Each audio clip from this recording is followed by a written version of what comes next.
coming together tonight. We continue to follow this evening's breaking news. A man is in custody and President Donald Trump is safe after shots were fired this evening at the White House Correspondents Dinner in D.C. Good evening, all. Glad you're with us. I'm Michelle Esteban. The chaos began just a few hours ago. That moment unfolding. You see it right there. That's where the president is, all unfolding on camera.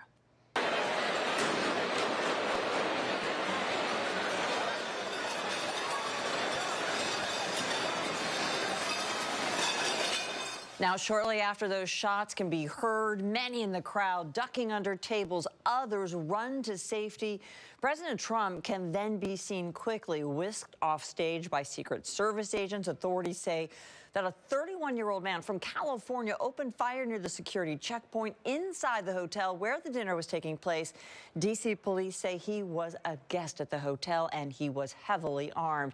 Take a look at this video of the suspect charging the area near a metal detector and being taken down by the Secret Service. This was posted on the president's Truth Social account tonight, as well as this still image captured of the suspect shortly after he was apprehended. Now, a number of members of the Trump administration were in attendance tonight. None of them hurt. That goes for President Trump, Vice President Vance, and the First Lady. During his press briefing at the White House, the president said a Secret Service agent wearing a bulletproof vest was shot, but unhurt, protected by his gear. It is unclear tonight what the suspect's motive was or who the intended target was. President Trump said he initially thought the gunshots were the clattering of trays. He praised law enforcement and he called the suspect a very sick individual. Everyone owes a tremendous debt of gratitude to the courage of law enforcement, the law enforcement, and working with the D.C. police. And we just spoke with the mayor. And when we're finished, the police chief is going to take over and discuss it also from their viewpoint.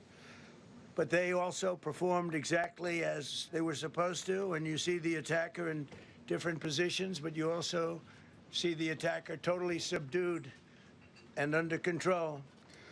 So as you know, this is not the first time in the past couple of years that our republic has been attacked by a would-be assassin who sought to kill. In Butler, Pennsylvania, less than 2 years ago, you all know that story, and in Palm Beach, Florida, a few months after that, we came close. We really had, again, we had some great work done by law enforcement. But in light of this evening's events, I ask that all Americans recommit with their hearts in resolving our difference peacefully. We have to resolve our differences. I will say, you had Republicans, Democrats, independents, conservatives, liberals, and progressives. Those words are interchangeable, perhaps, but maybe they're not. But yet everybody in that room, big crowd, record-setting crowd. There was a record-setting group of people, and there was a tremendous amount of love and coming together. I watched, and I was very, very impressed. Again, the president calling for unity, insisting that he fought like hell, quote unquote, to stay and finish the dinner. But because of law enforcement protocol, it was canceled.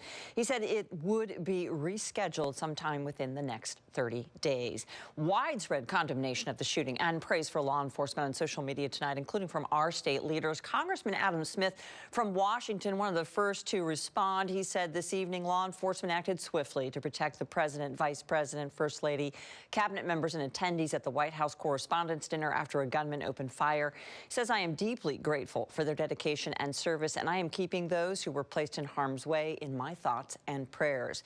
Representative Pramila Jayapal weighing in as well, very grateful to law enforcement for quickly acting to secure the room and save lives at the WHCD. Violence is never the answer.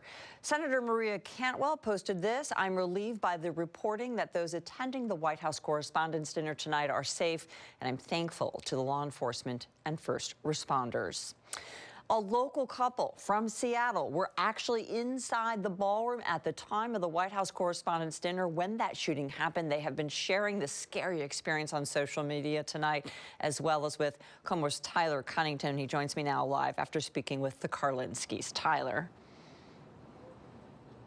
Well, Michelle, this was the first time that Malia Karlinsky had ever attended a White House Correspondents Dinner, and she was there with her husband as guests of the Washington Post. She says their table was about 30 or so feet from the stage where the president and all those other officials were sitting.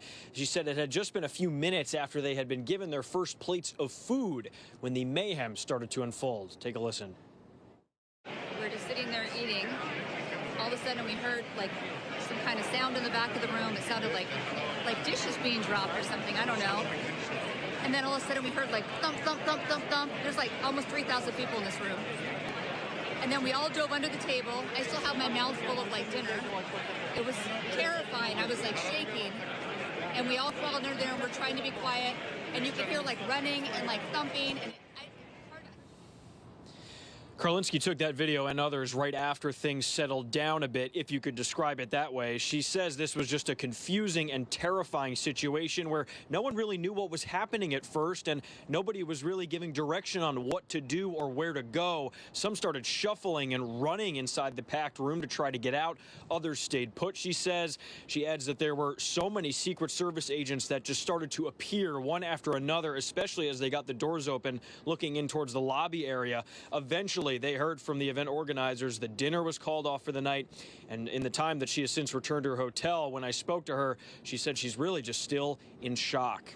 Now, Karlinsky did also add she did not feel that this was necessarily a very secure event, let alone one you'd consider the president being in attendance for. She said you only really had to flash your ticket to those in the security line. They didn't check IDs along with that. There were not people patting down those that were entering. You just had to walk through a metal detector area. The president made similar kinds of remarks in his press conference afterwards, alluding to the security or lack thereof of the venue. So this will certainly be something that will be looked at in this investigation moving forward. For now, reporting live here in Seattle tonight, Tyler Cunnington, KOMO News. All right, Tyler, thank you. More questions to be asked and answered. You can download the KOMO News app anytime to track the latest details on this story as they come in. We'll be working on this overnight and have more online.